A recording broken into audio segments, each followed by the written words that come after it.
with the first set of hooks, the first of 2 sets.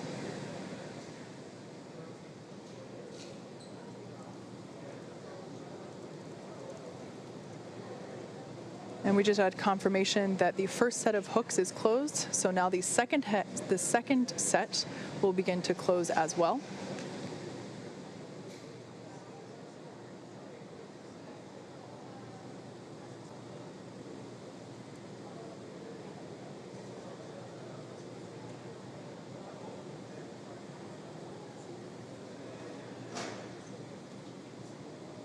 As we mentioned, after this nose cone's fully closed, we'll have a couple of minutes to catch our breath again, about 20 minutes or just under 20 minutes until Dragon will start to maneuver itself to the entry attitude, essentially pointing the heat shield in the direction of travel as it's going to be leading the way through their re-entry through the Earth's atmosphere.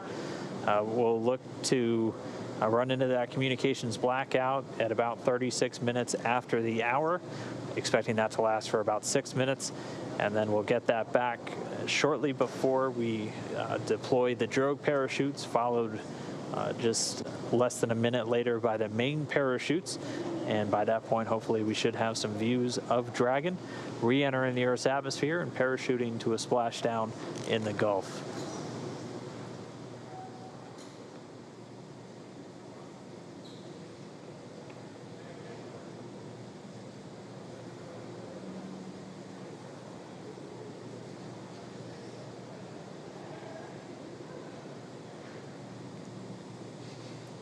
So there in the front row of Mission Control in the center, you can see CEO Elon Musk and our President Gwen Shotwell sitting side by side at those center consoles.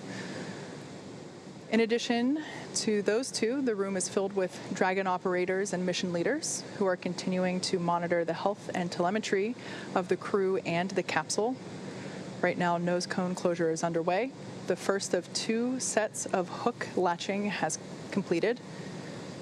And we just heard a call out that the SpaceX nose cone is secure for entry. Copy, we see it on board. All right, great confirmation there. Back and forth from Mission Control here to Bob and Doug up in Dragon Endeavour, that Bob and Doug have also confirmed on their displays that the nose cone has closed nominally and it is secure for entry.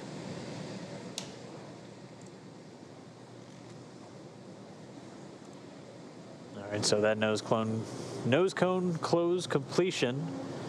A lot of tongue twisters with this right now. Coming with Dragon still flying over the South Pacific. It is on its way home. We're going to gradually start to see its altitude dip. Right now, already only 207 miles over the Earth's surface. It was at about 260 miles when it was still over on the other side of the Pacific Ocean off the southwestern coast of Australia when it fired its engines for that deorbit burn. So its altitude going to continue to drop. Once it gets to about 100 kilometers in altitude, or about 62 miles, it's going to begin what's known as entry interface. And that's when it really begins to start to feel the effects of the Earth's atmosphere. Will once again be experiencing lift and drag as it's no longer in that near vacuum environment in low Earth orbit.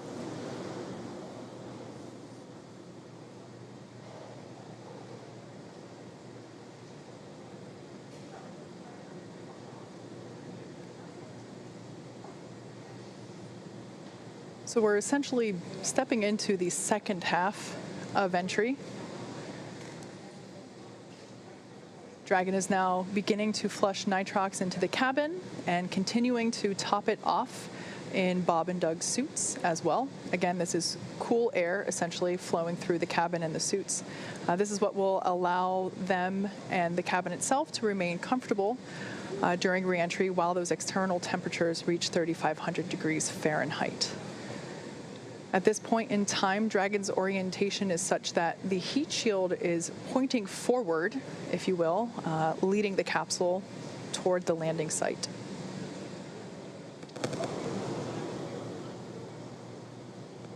If you've been following along over the last couple days, you know that weather has been a big ticket item for us. The recovery team has been busy over the last week working to determine the selection of a landing site. In order to increase the options for space station departures, the team identified a total of 7 possible splashdown locations. In order to meet NASA's timeline requirements for crew recovery, these potential splashdown locations have to be close to a port, and they have to be close to medical facilities. So with all of that in mind, you add the ever-evolving weather conditions of Florida, but also that tropical storm Isaiah that was moving through.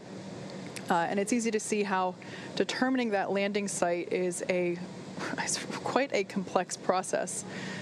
Since Dragon is capable of splashdown on either side of the Florida Panhandle, we in fact have 2 identical and fully equipped recovery vessels ready to support. One in the Gulf of Mexico, which is what we're utilizing today, Go Navigator, and the other located off the east coast of Florida, able to service landing sites in the Atlantic Ocean. That one is Go Searcher. Like I mentioned, today we'll be splashing down in the Gulf of Mexico, just off the coast of Pensacola, Florida. Go Navigator, that recovery ship I just mentioned, is in place and ready and waiting for Bob and Doug. The WB-57 plane, if it hasn't taken off already, I'm sure it will be very soon. Yep, it's in the air. Okay, great. That's what will provide our first views of Dragon during reentry. We'll get a thermal cam off of that airplane, allowing us to see the capsule as it is reentering the atmosphere. If you were tuned in for our Demo 1 broadcast, it was basically a big ball of light coming at us. We'll also have cameras on board the recovery vessel, so as Dragon gets closer and is deploying those parachutes, we will also be able to have hopefully some really clear footage of that all occurring as well.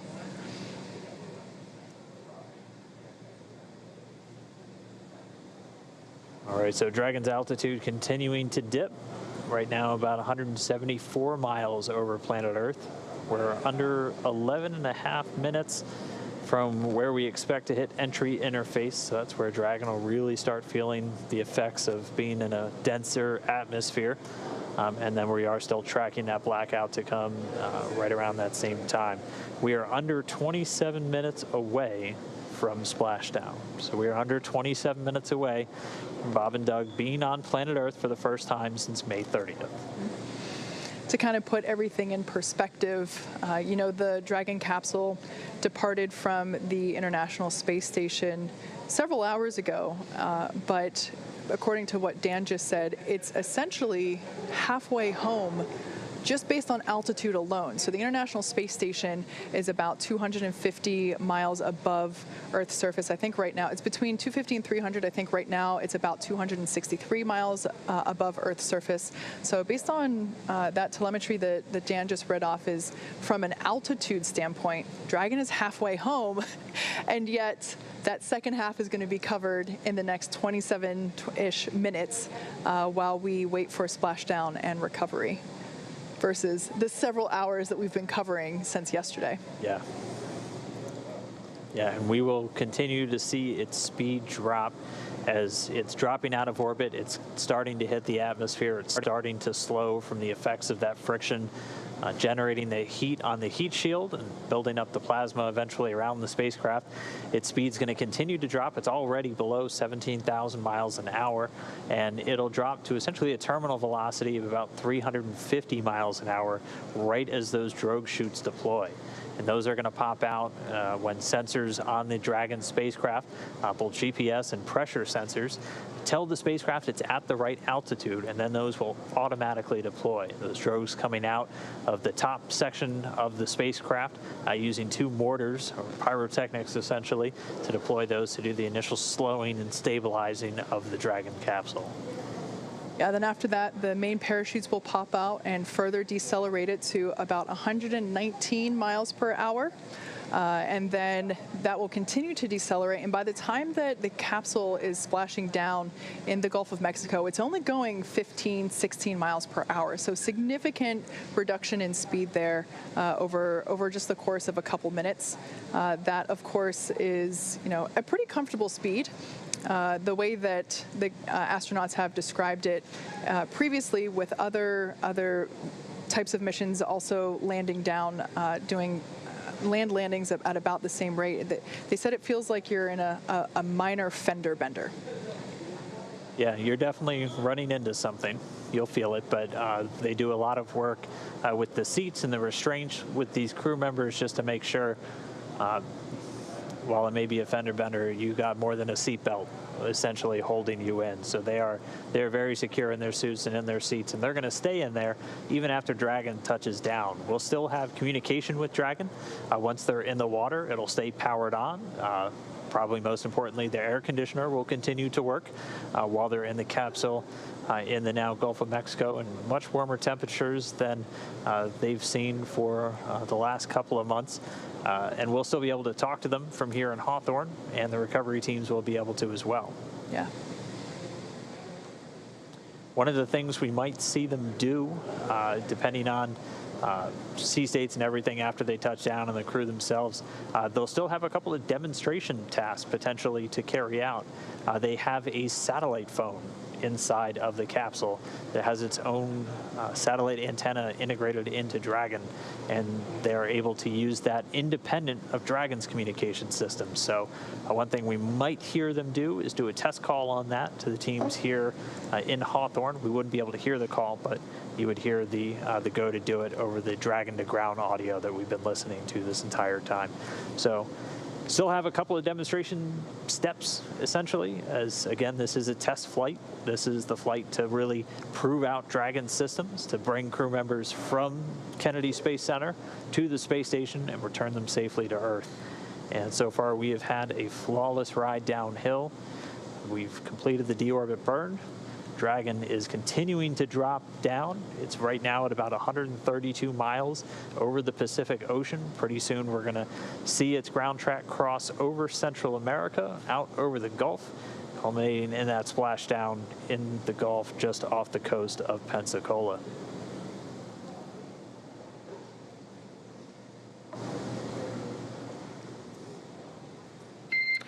Dragon SpaceX for entry brief.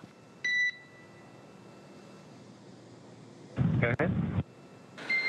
Okay, Doug, we have no update to timing because the burn went great and your vehicle is still looking really good for entry. No health issues at this time.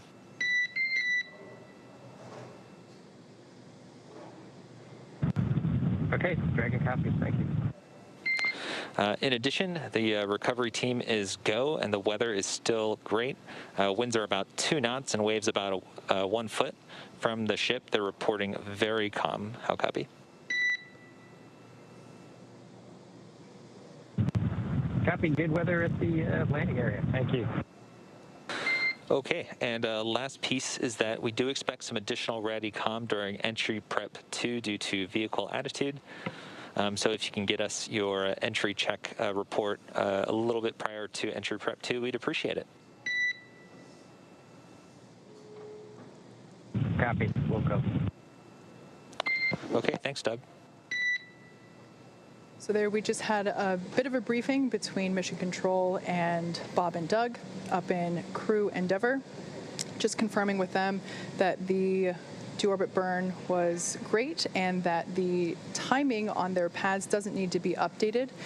We are able to upload new trajectory calculations, including times that remain live depending on how the burn goes, and at this point in time, those don't need to be updated. It is important that they do remain accurate because Bob and Doug, their primary mission right now is to continue to monitor the vehicle status and telemetry and data being presented to them on their touchscreen displays in front of them, and so During the more dynamic events, they certainly want to be aware when things like parachute deploy will be happening and when splashdown is expected. So making sure that the timeline of events, the sequencing is accurate is certainly important in order for them to stay aware and updated of upcoming events. And just another quick position check. Dragon still out over the central Pacific, down to about 108 miles in altitude. And we're expecting that entry interface to come up in the next 4 minutes or so. Again, at that point, Dragon should be at an altitude of right around 62 statute miles, or about 100 kilometers. And that's when it really starts to feel the effects of the atmosphere. It starts to experience the lift and drag and other atmospheric effects it's been free from while flying in the near vacuum of low Earth orbit. So continuing to drop in altitude, still looking for an on-time splashdown. Should just be about 19 minutes from now.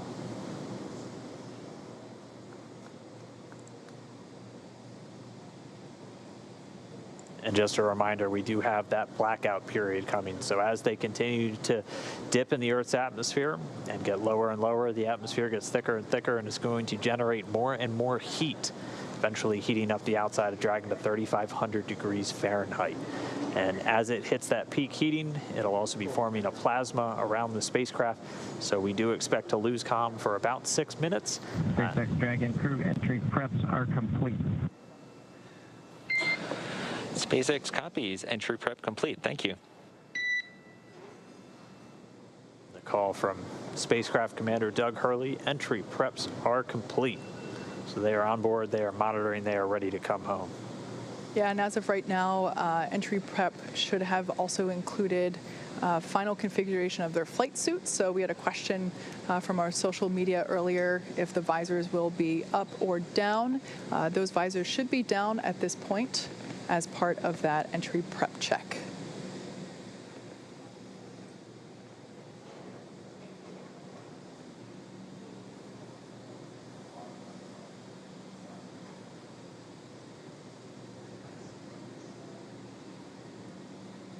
In that last briefing, we also heard that the weather is looking good. In a previous report, the phrasing was, "It looks like glass." And that is certainly ideal for a water splashdown. That being said, the recovery timeline, Bob and Doug should be out of the capsule within an hour after splashing down. So good to hear that the weather is good. We saw blue skies and a couple of white fluffy clouds out there in the Gulf of Mexico as we got views from our recovery vessel Go Navigator.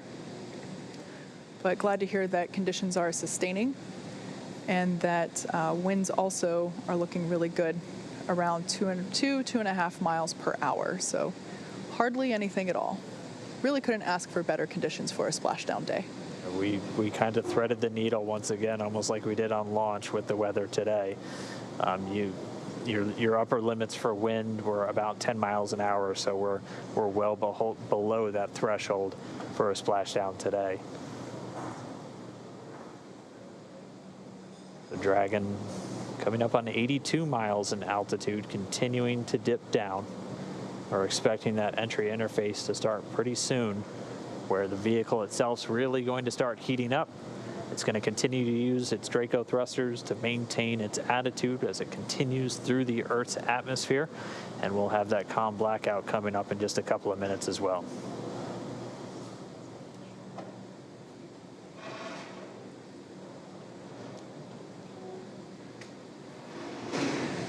Heard the cabin purge has started again. This is when they're going to flush the cabin of Dragon with cooled air. They're also going to do a suit purge, running cooled nitrox through the suits for Bob and Doug just to keep things at a comfortable temperature for them as the capsule goes through the re-entry and starts to heat up.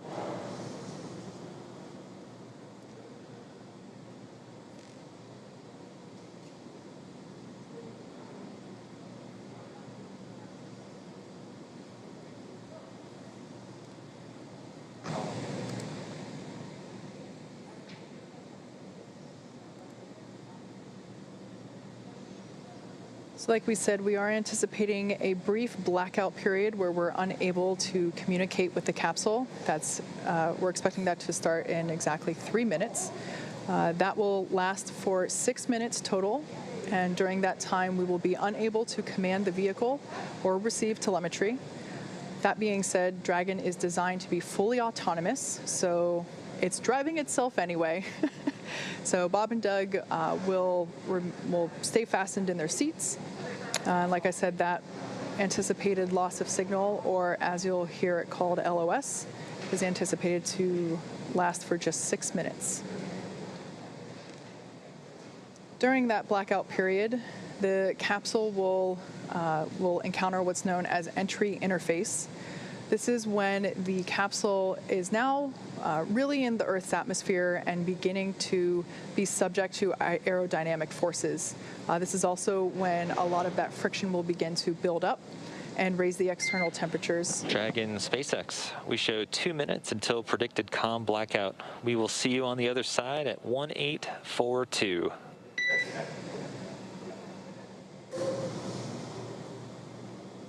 Dragon copies 1842. We'll talk to you then. So there's that heads up communication from Mission Control to Dragon Endeavour, confirming that comms blackout. Like I was saying, during the blackout, the Dragon capsule will be going through entry interface, where it is encountering aerodynamic forces, really starting to build up the external temperature and that external temperature will reach about 3,500 degrees Fahrenheit. However, the interior of the cabin is environmentally cooled, so Bob and Doug should remain comfortable during their descent. There will be cool air flowing not only through the cabin itself, but also through their suits. The suits have sensors on them that are able to detect the temperature inside that suit, and once that sensor reads that it has reached the maximum temperature threshold, it'll flush the suit with some cool air and really circulate and cool it down.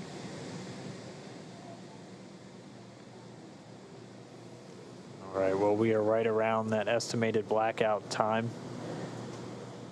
As we heard the call, we'll see them on the other side, expected to regain that communication at about 42 minutes after the hour. So for these next 6 minutes, they're already less than 60 miles in altitude.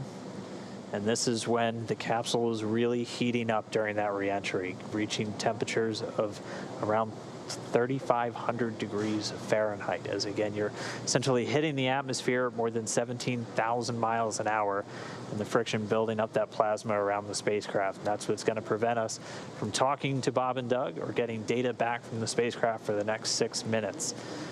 Its flight computers are in control, though. It's going to continue to maintain its appropriate trajectory and attitude, having attitude determination devices on board the capsule, not reliant on communications with satellites. And it's going to continue Dragon down the correct path for this splashdown off the coast of Pensacola. So we are in that blackout period. We're going to continue to stand by until we get them on the other side.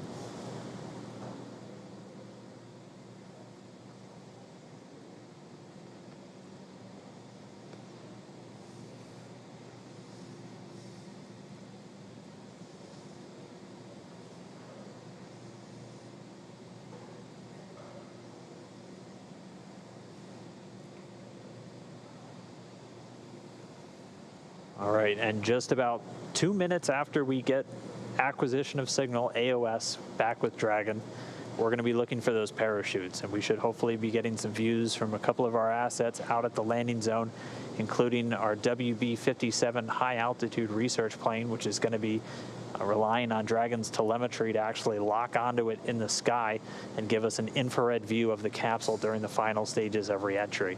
We're going to be looking for the drogue deploys at about 44 minutes after the hour. Those will be 2 drogue chutes that are going to come out when the vehicle is still moving at about 350 miles an hour. And it'll be at an altitude of about 18,000 feet.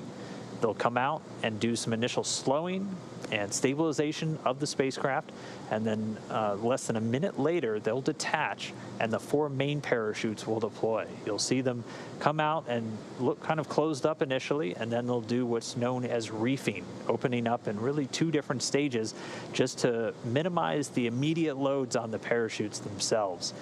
Those main parachutes will come out at an altitude of about 6,500 feet, with Dragon already slowed down to 119 miles an hour, and they'll do the rest of the slowing the whole way down until we splash down in the Gulf of Mexico. We should be 10 minutes away from splashdown.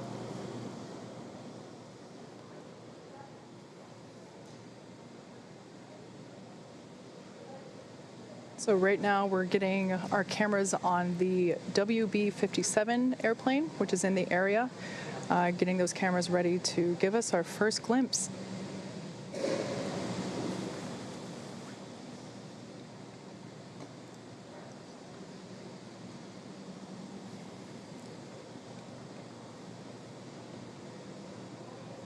And we should still have about 3 minutes left, a little less than 3 minutes, until we anticipate reacquiring our signal and our connection with Bob and Doug in the Dragon spacecraft. If you're just tuning in, we are in a blackout period that we were expecting. This blackout period will last a total of 6 minutes, and we're about halfway through there now. At the moment, Dragon is re-entering the Earth's atmosphere, and due to the plasma building up on the exterior of the vehicle, we're unable to communicate or send commands, but Dragon is fully autonomous. It is steering itself. And right now, Bob and Doug are flying home.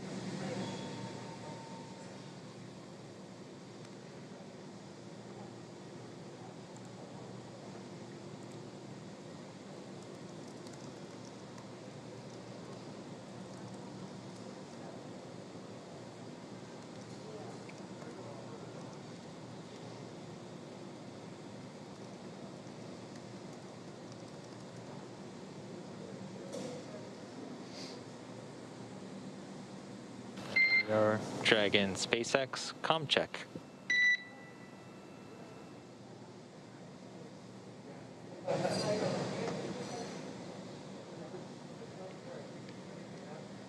So we're still inside that anticipated blackout window. It does look like we are getting maybe some sporadic data starting to peek through. This is why you heard that communications check with the spacecraft.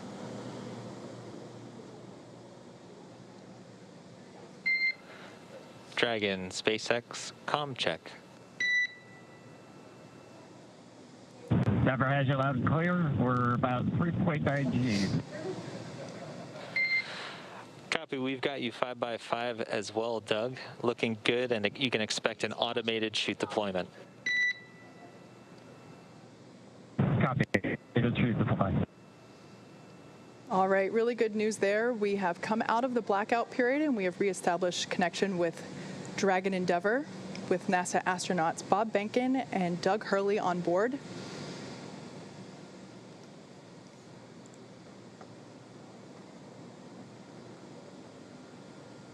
We were able to reacquire that communication a little bit earlier than expected, and now we are just waiting. We should just be about 2.5 minutes away from that initial drogue chute deploy. Yeah, 2 minutes and 26 seconds. AGPS has converged. Copy that.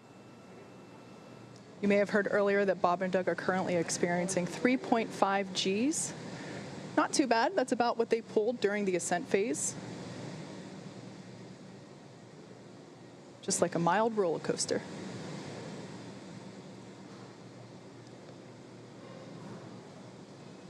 So the vehicle is now over the Gulf of Mexico. It is approaching the landing zone off the coast of Florida near Pensacola, and there we have our first shot. There it is, the first view from the WB-57 airplane. It is dipping in and out a little bit. This is going to be an infrared camera showing us Dragon re-entering. We have that comm back with Bob and Doug. You heard AGPS is converging. Dragon has 3 GPS units that it uses actually in the parachute deployment process, as it helps, along with the pressure sensors, really give a solid altitude to the flight computers on when these are supposed to deploy. And we're standing by for the drogue chute deployments. We should be just under 5 minutes away from splashdown. Passing 15 kilometers, brace for drogue window. Copy, we're braced. Just about 14 kilometers in altitude, 8.4 miles, continuing to descend. There on your screen, we have a shot of the capsule as it is preparing to deploy those initial parachutes, the drogue parachutes. Again, these parachutes help slow the vehicle down even further and help stabilize in preparation for main chute deployment.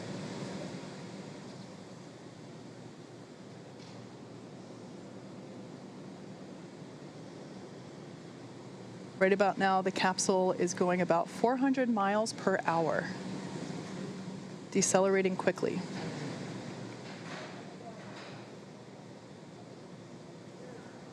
And standing by for drogue deploys.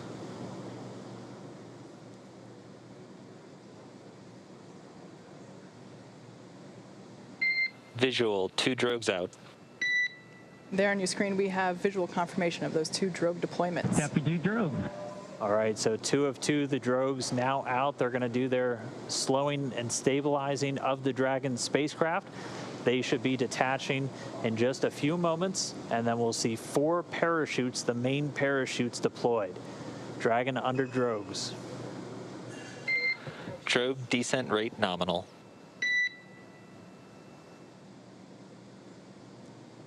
So the expected descent rate, the expected velocity under the drogues nominal, we're right at around 150 miles an hour and already dropping. You can see the drogues now detach.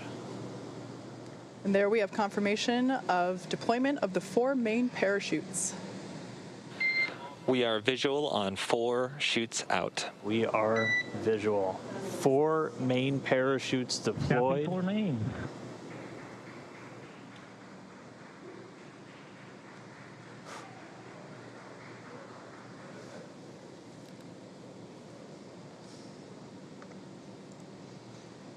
So at this point, the main parachutes have deployed.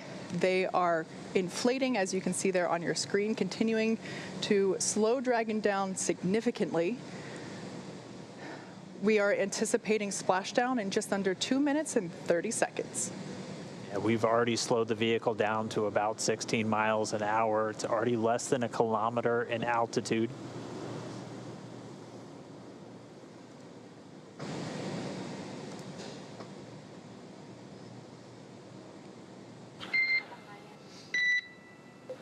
Main chute descent rate nominal, passing through 700 meters.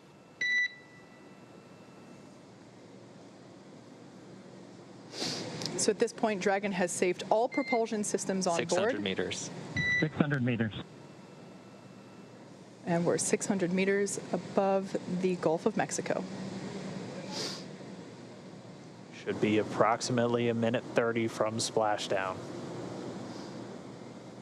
Mission control team here in Hawthorne has reported the precise landing coordinates to the recovery team.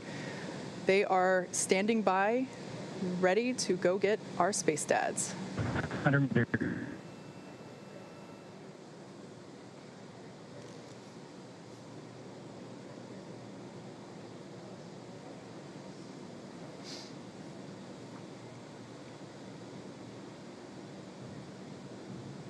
Just passed about 300 meters.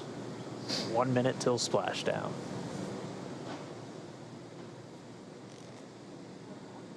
200 meters. We are braced for splashdown. Copy, brace for splashdown. So there we heard Bob and Doug reporting that they are bracing for a splashdown. We should be able to see the Gulf of Mexico here in the shot just momentarily, as we're now just about 20 meters off the ocean.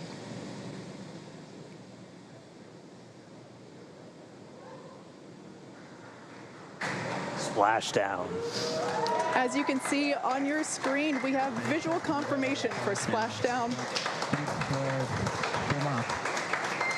SpaceX copies and concurs. We see splashdown and mains cut. Dragon Endeavour has returned home. NASA astronauts Bob and Doug. On behalf of the SpaceX and NASA teams, welcome back to planet Earth, and thanks for flying SpaceX.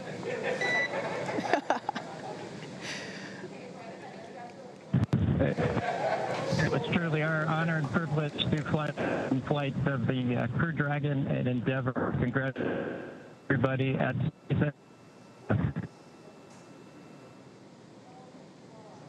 All good, and we're into section of 4.800. Thanks for those words, Doug, and we copy that you are into 4.800. So great news all around there. Our space dads are back on Earth after a 19-hour return journey from space. Dragon Endeavour has splashed down in the Gulf of Mexico, just off the coast of Pensacola, Florida. And on your screen there, you can see our two fast boats, and they are indeed fast, racing out to greet Dragon Endeavour as it sits there. The first, on there we can see a view inside the capsule. Bob and Doug looking good. Although the communication was a little choppy, we did hear... Endeavour in 3.1, we show ourselves in stable 1. And SpaceX copies for vehicle assessment, step 3.1, stable 1. Good news.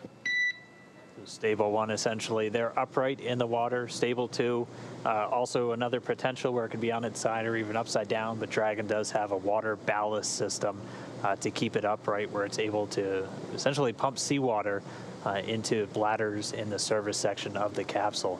But they're upright. We already see the fast boats approaching. They touched down, came right on time at 11:48 a.m. Pacific, 1848 UTC. Bob and Doug now in the water, and the recovery ops, they've already begun. We already see the fast boats starting to move in. We're still maintaining that good communication back with Bob and Doug and the team here in Hawthorne. Pretty soon we should be getting the go for them to move in, begin their hypergol sniffs, and begin wrangling up those parachutes. But we can see Bob and Doug inside the capsule, back on planet Earth. Yeah, those fast boats will be moving in to do a couple of things. They'll be performing what's known as a sniffer test. That's essentially to ensure that the air around the vehicle doesn't have any toxic fumes from the hypergolic propellants on board. So once we get the all clear from there, the water recovery lead will give the go for approach, and that's when the first fast boat will actually approach the capsule. Hopefully give a little wave to Bob and Doug through the window. And one of the team members will actually climb on top of Crew Dragon and begin to place the rigging equipment necessary to hoist Dragon out of the water. Oh, still getting a view from the WB. The airplane flying overhead, it gave us those great views of really our first views of Bob and Doug re-entering the Earth's atmosphere. From up above. You can see the 4 parachutes in the water. We heard those were cut automatically as expected by Dragon. So for now, the crew just standing by. Again, they're going to stay in their suits, in their seats. We're waiting for all these initial checks. Dragon, SpaceX, comm check.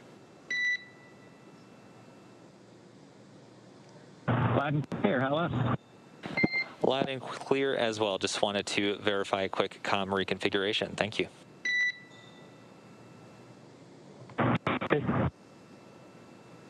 So essentially what just happened there is they reconfigured... And Solo, if you can just relay status of the fast boats and the recovery as you get them, we would appreciate it.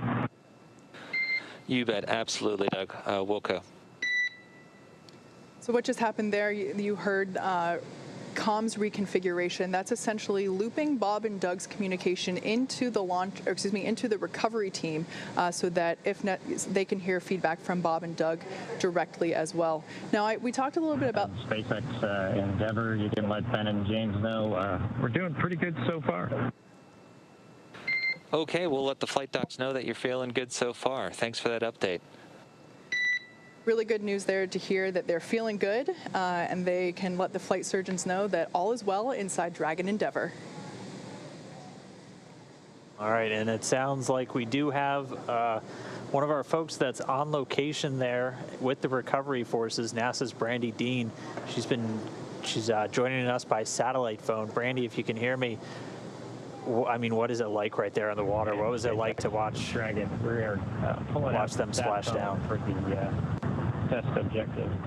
So stand by at the console once we get it up and operating. I'll let you know. Okay, SpaceX copies. We'll be ready for that in just a couple minutes. We should have the go for you in just a moment. Please stand by.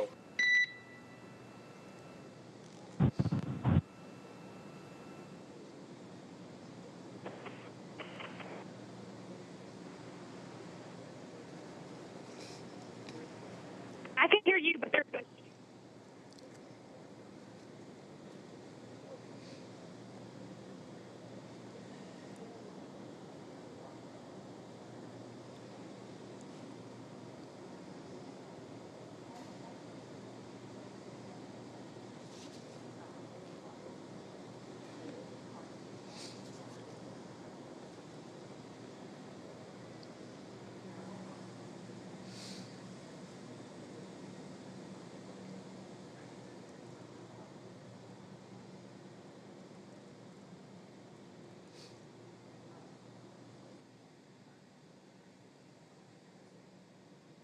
There in the center of your screen, Dragon capsule, awaiting for the fast boats to approach and begin the rigging process. And there on the left-hand side of your screen, we can see that second fast boat come into view. Dragon SpaceX, we are go for recovery personnel to approach. Expect personnel alongside in just under a minute. Dragon copies. Thank you. All right, so they're starting to move in. As Kate just said, that first boat's going to go in, sniff around the capsule for any traces of hypergalls. The second one's going to start rounding up the parachutes, which we're getting some really cool views from the WV-57 still flying overhead. Looking down, you can see the parachutes in the water, and the second boat start to gather them up. We'll try one more time real quick. We have NASA's Brandy Dean out with the recovery forces. Brandy, if you can hear me, what was it like to watch this Dragon come down under parachutes? Oh, it was amazing. I wish everybody could have had my view. It was such a beautiful sight. I mean, it's a gorgeous day. The water is calm, really the best weather we could have asked for. And we heard the sonic booms as it made its way back there, and we were able to find it early on as the parachutes were deploying. So it was very exciting for everybody who was gathered here. That's incredible. We actually had some questions from people if you'd be able to hear the sonic boom, and we weren't sure. So I'm really glad you just answered that for us. I mean, we talked so much about the weather. You said it looks great. What was it like on the ride out there? Has it just been kind of clear skies and clear seas the whole way?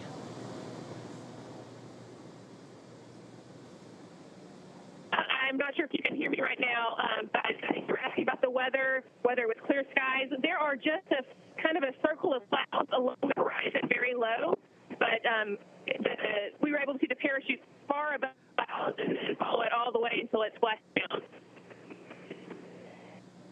All right, well, we're not getting any views on the boat, so what kind of activity is taking place right now? We're able to see the fast boats approaching the capsule. What's everybody doing on the boat to just kind of get everything ready? The boat's also making its way towards the capsule. I can't see it with my mirror eyes, yet, but we're getting closer. Everybody's been kind of standing by, holding ready positions for quite a while now. So as soon as it splashed down, people to just stand and start working on their own activities. All right, copy that. Well, we're going to keep watching from here. Thanks for calling in, and thanks for being out there with everybody and getting us these great views. It's really incredible. Thanks, Brandy. Hope to get you back in port soon, and we'll talk to you back in Houston.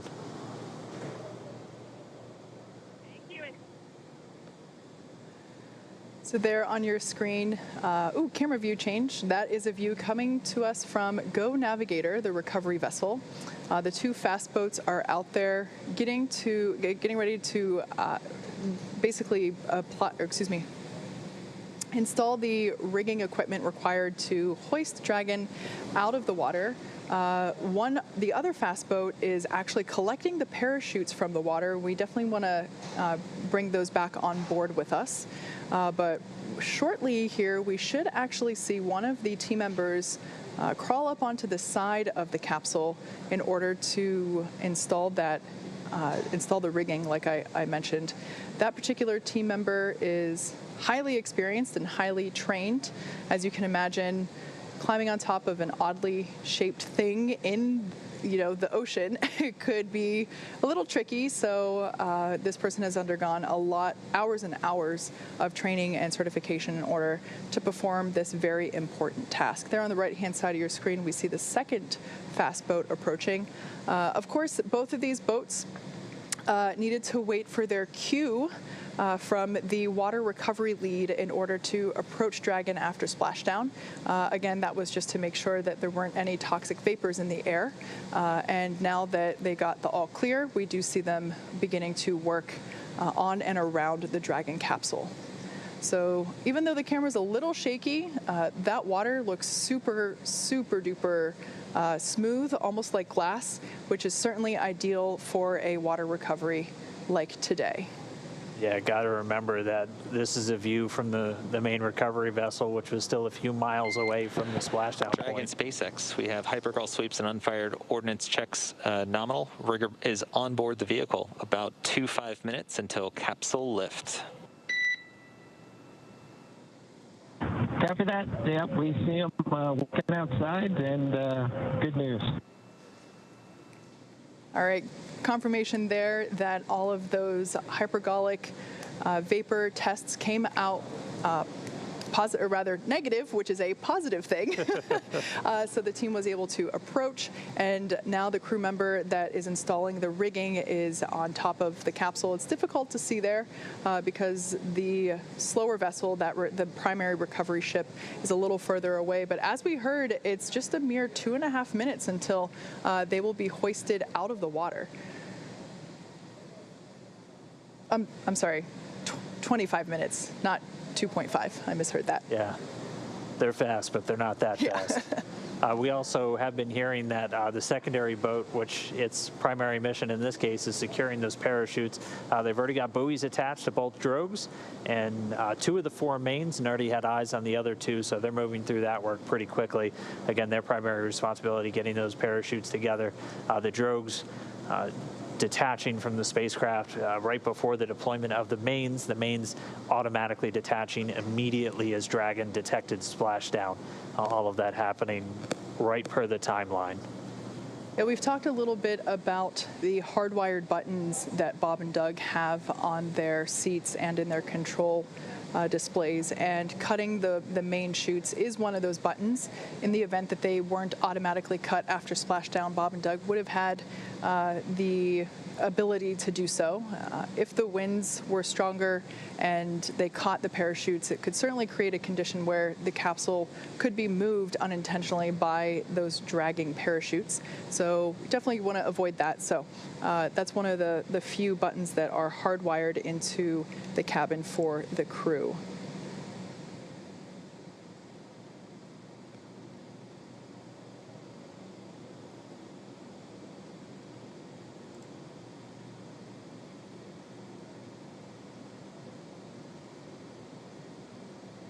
And again, right now we're expecting about 20 minutes for the main recovery vessel, the Go Navigator, to reach Dragon. By that point, all the rigging will be affixed, and then they'll be able to use the A-frame hydraulic lift on the back of the vessel to begin to pull Dragon up out of the water. Bob and Doug did report they're seeing the guys climbing around outside their window on the capsule, getting that rigging affixed. Still doing good from all of their reports. And we're just going to see the vessel continue to close in. It's a little over 1.3 nautical miles still away, but you can see things starting to sharpen up in our view as it does draw in closer. One thing I didn't get to mention as the sequence events was happening, everything was going so quickly, just before the drogue deployment, the seats automatically rotated to about 26 degrees. And so if you think back to when we saw Bob and Doug while they were still on orbit and during the deorbit burn and all their departure burns, they were actually laying closer to on their backs at the 40-degree position, where essentially they were looking up at the top of Dragon capsule, like their stomachs were facing the top nose cone there. At this point, the seats would have rotated, so they're in a little bit more of an upright position. That's done to ensure that the loads experienced from landing are, doesn't hurt them. So at this point, they are not really laying on their backs in the ocean. They are seated upright a little bit, which would allow them to have a better view of the team working to install the rigging equipment.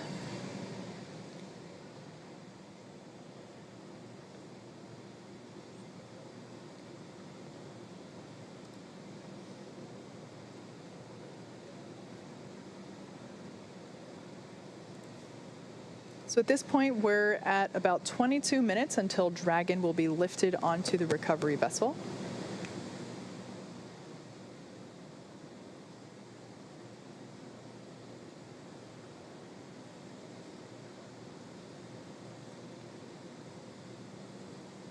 Bob and Doug are still strapped into their seats, kind of like an airplane.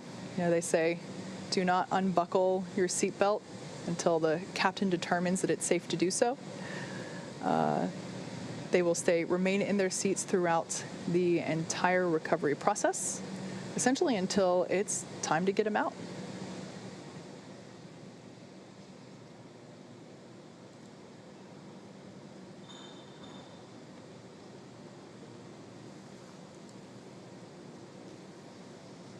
Like I said, we are expecting to lift Dragon onto the Go Navigator recovery ship in about 21 minutes. And then in 28 minutes, we will be opening that hatch and beginning crew egress, also known as exit. And we did hear the rigging is pretty much complete, so right as they arrive there at the capsule, the main recovery vessel will be able to begin getting it up out of the water.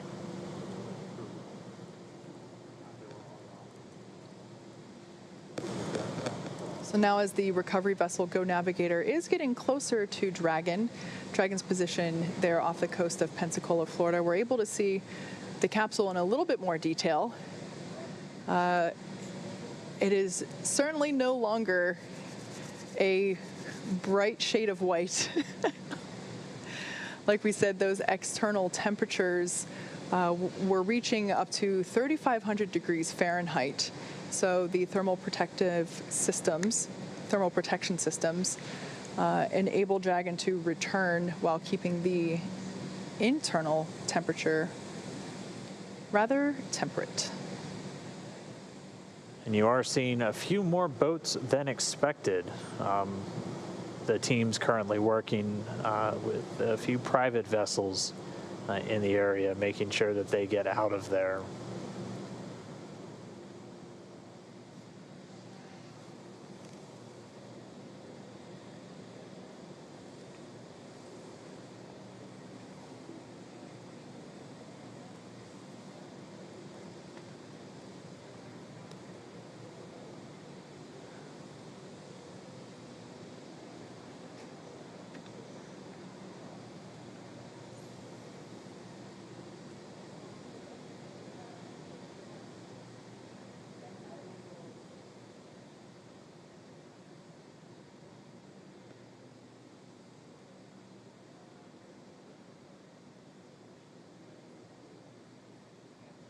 And now we see one of the SpaceX fast boats moving in.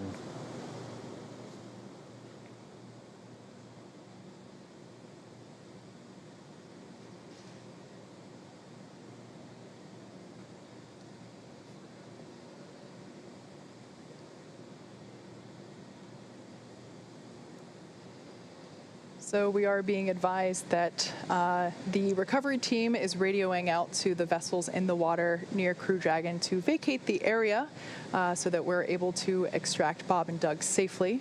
Also for the safety of those folks in the area as well, not just Bob and Doug. Yeah, this is obviously a dynamic operation.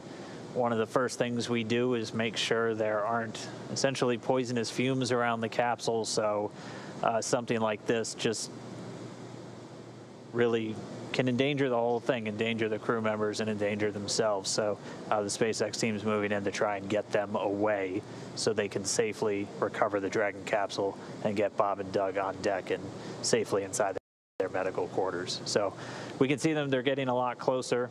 We expect about 10 minutes or so until they should be in position. All the rigging has been affixed on the Dragon capsule. And once they arrive, they'll be able to use that hydraulic lift to get Dragon up and out of the water.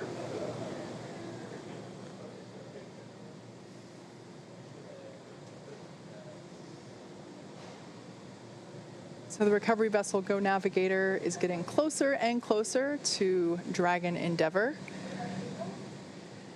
as it awaits its recovery, as it awaits to be hoisted out of the Gulf of Mexico. Again, we landed just off the coast of Florida near Pensacola. Maybe next time we shouldn't announce our landing zone. Oh, there we got a shot from our WB-57 plane. It looks like that area has cleared out significantly, so that is good to see.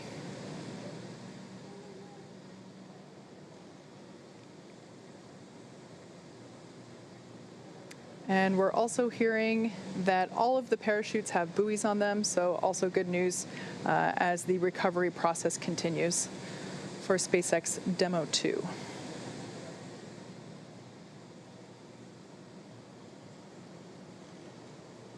Dragon SpaceX for comm reconfig. Go ahead, Mike. Hey, Doug, we're about to reconfigure the forward link. We may lose that for about 1 or so minutes, and that should happen shortly. Copy. Yeah, just give us a call back when you think you got it back. Will do.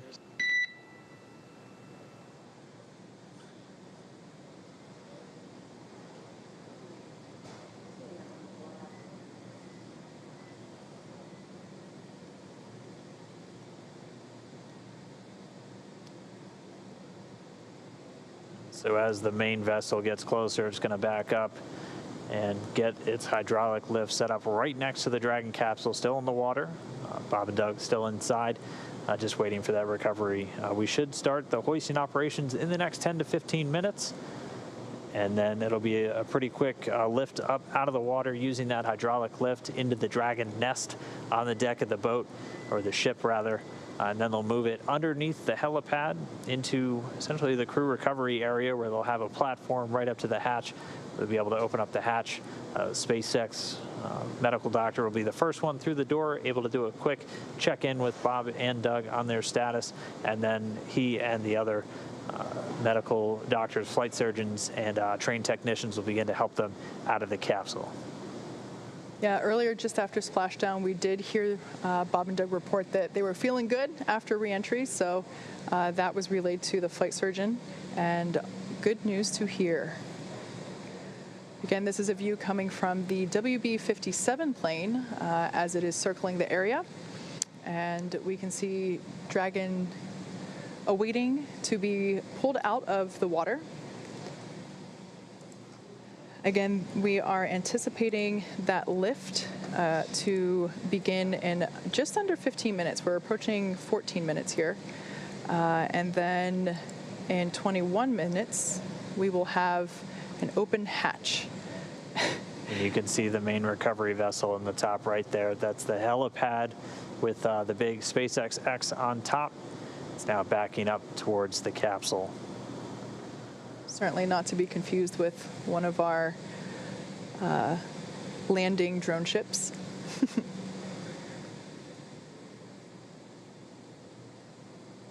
There's a live view of Dragon floating in the water there in the background, along with many onlookers. certainly from a safer distance at this point. This is a live shot coming from Go Navigator, our primary recovery vessel here. So its Crew Dragon is also accompanied by the fast boats that are helping to bring it in closer. And there you can see a couple of the recovery team members on the deck. And also just behind them, we get our first good view of the nest. Yes, so this is essentially the nest in the background there. Dragon will be hoisted using the hydraulic lift out of the water and into that nest. That nest will then be pulled towards the camera from this view, towards those individuals on that upper deck there. And that's where the Dragon SpaceX ComCheck. Loud and clear, Solo. How us?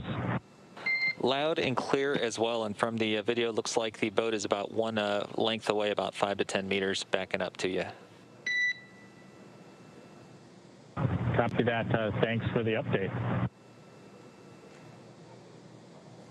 All right, so good news there. We're getting ready to see Dragon to be lifted out of the water and into the recovery nest. As I was saying, that nest will be pulled towards the camera, towards that upper deck that we saw there, and that's where the medical stretchers will be waiting to assist them into the medical bays for evaluation after capsule egress. It's already been 25 minutes since they splashed down. It doesn't feel like it. That was definitely the fastest 25 minutes of the day. the timeline we were anticipating was for the lifting operations to start within about 30 minutes, so we're pretty much right on the timeline still. That's been a pretty common thing so far today. You can see them with one of the fast boats getting it positioned to start moving out with the additional rigging to affix to the Dragon capsule, where they're going to use this A-frame to pull it up out of the water. And you can see the Dragon nest at the very bottom. It's that circular object with the A1 right on it. So while this is the first time we are recovering a capsule with crew members on board, the recovery team has been... And Dragon, just letting you know, we got a couple lines connected and rigging is in progress. Copy that, SpaceX. Thank you. All right there. So just updating the crew that they might feel some momentum as a couple of the rigging lines are attached.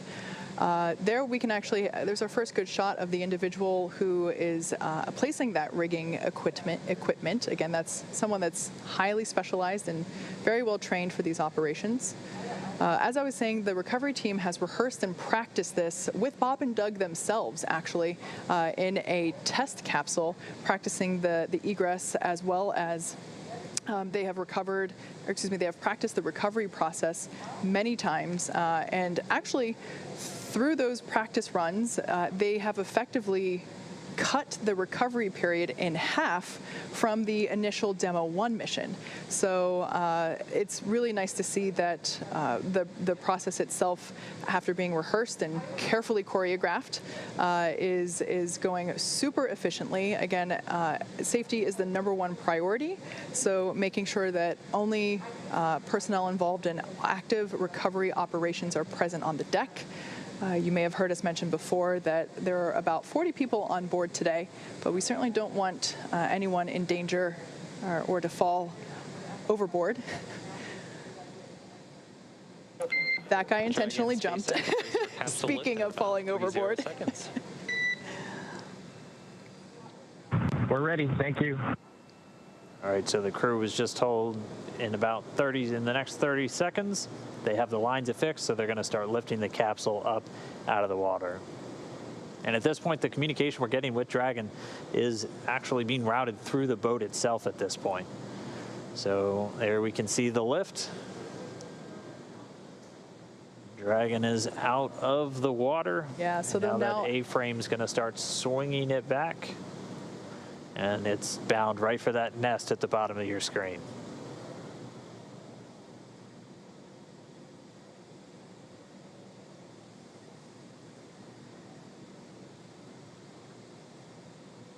So there we're getting a better shot of all the points in which Dragon is tethered to the hydraulic lift, ensuring that it isn't swinging freely.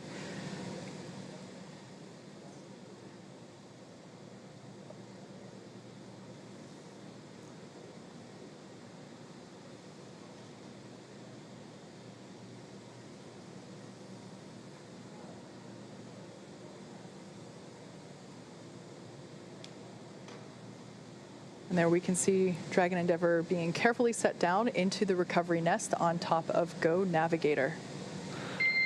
Dragon SpaceX, welcome aboard the recovery vessel.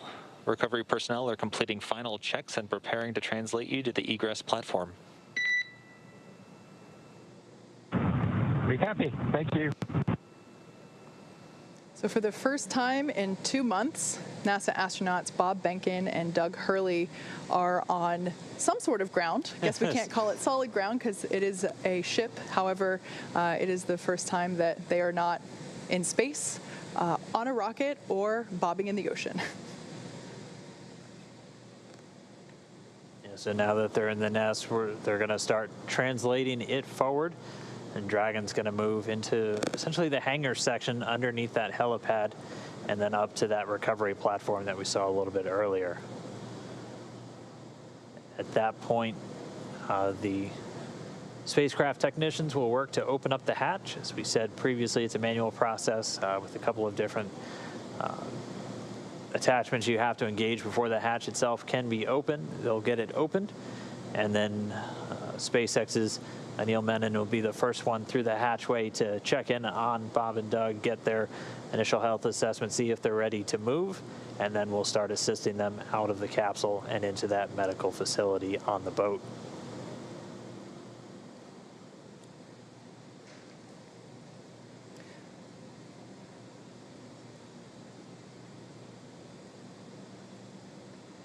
So at this point, the recovery team is doing final securing of the capsule in preparation to actually move the recovery nest into closer to the interior of the ship. It'll actually be in a little bit of a covered deck there. We saw that camera view earlier, looking straight out from the center of the boat.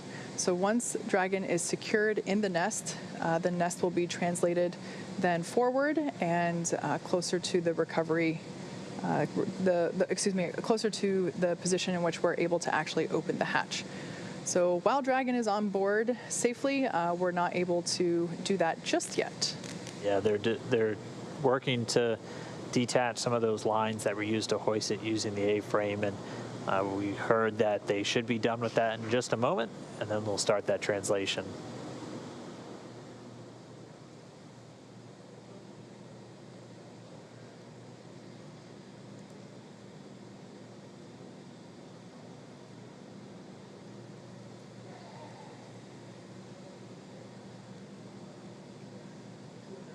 So right now we can see the recovery team releasing those securing lines that were used during the lift of the capsule from the water into the nest.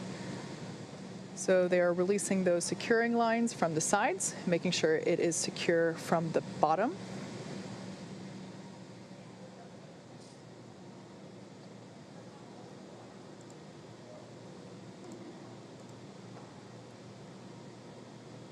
And there we see Dragon moving forward. Look at that. Smooth as a Tesla, I would say. It's really interesting to see those scorching marks now that we get a really nice up-close detail shot of Dragon.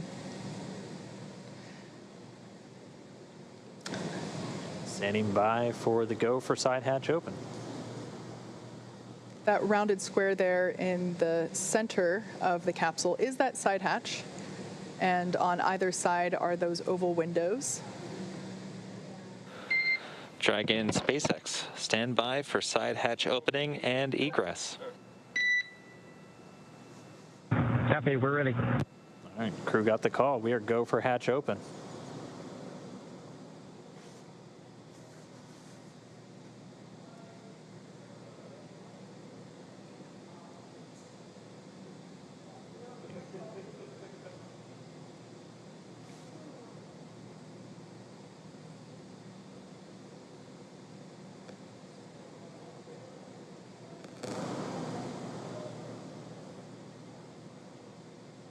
And if you look closely, immediately above the hatch, you can see the area where you can see them working in now. That's where those drogue chutes deployed from. The two circles on either side were where the mortars were. The main parachutes now hidden by the platform underneath the side hatch.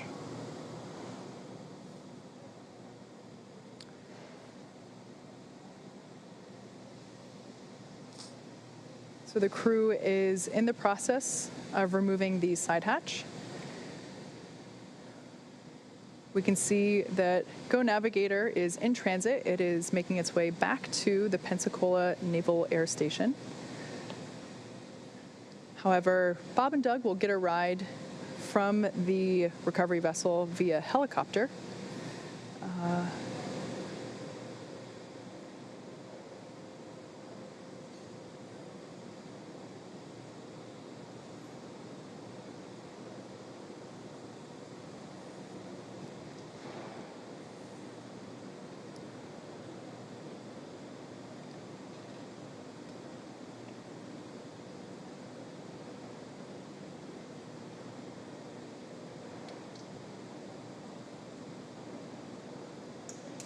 So again, we're preparing to open the side hatch, and once that is done, the flight surgeon will pop his head in, do an initial check, see how Bob and Doug are doing.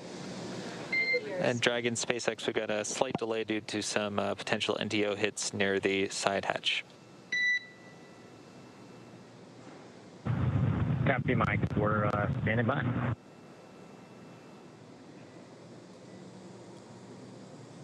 And so they're still continuing to do kind of those sniffs, so checking for any vapors or anything. So those NDO, it's NO2, nitrogen dioxide, primarily can get detected in the air from the burning of fuel. So they're going to continue to just inspect around the capsule, make sure that it's, again, safe for the crew, safe for the recovery experts before they get this hatch open. But again, moving right along the timeline, it's since they splashed down at 11:48 a.m. Pacific.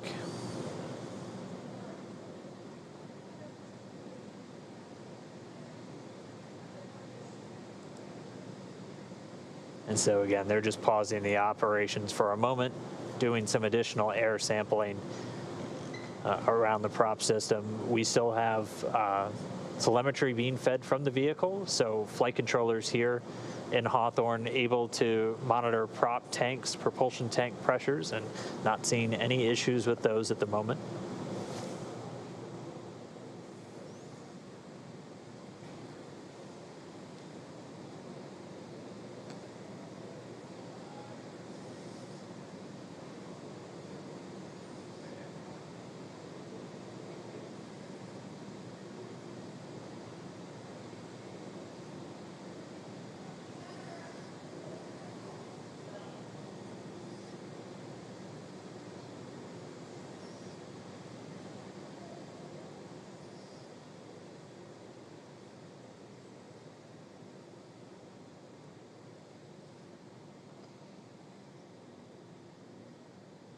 So again, just a short pause in the operations as, again, they're just sniffing around the capsule, making sure we don't have any readings that might indicate a fuel leak or anything around the vehicle. They did detect some NDO, some nitrogen dioxide, which is typically a residue that arises from the burning of fuel. So they're continuing to do just a couple of different air readings, grab samples essentially, before they proceed with the hatch opening.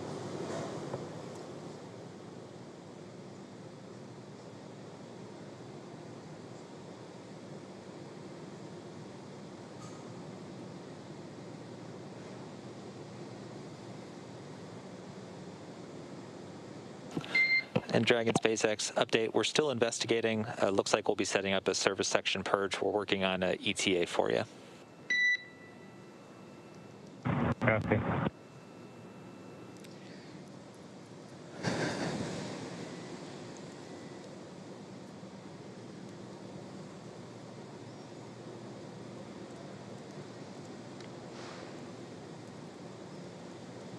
In case if you're just joining us, NASA astronauts Bob Behnken and Doug Hurley have safely returned from the International Space Station. They made an on-time splashdown in the Gulf of Mexico just off the coast of Pensacola, Florida at 11:48 a.m. Pacific.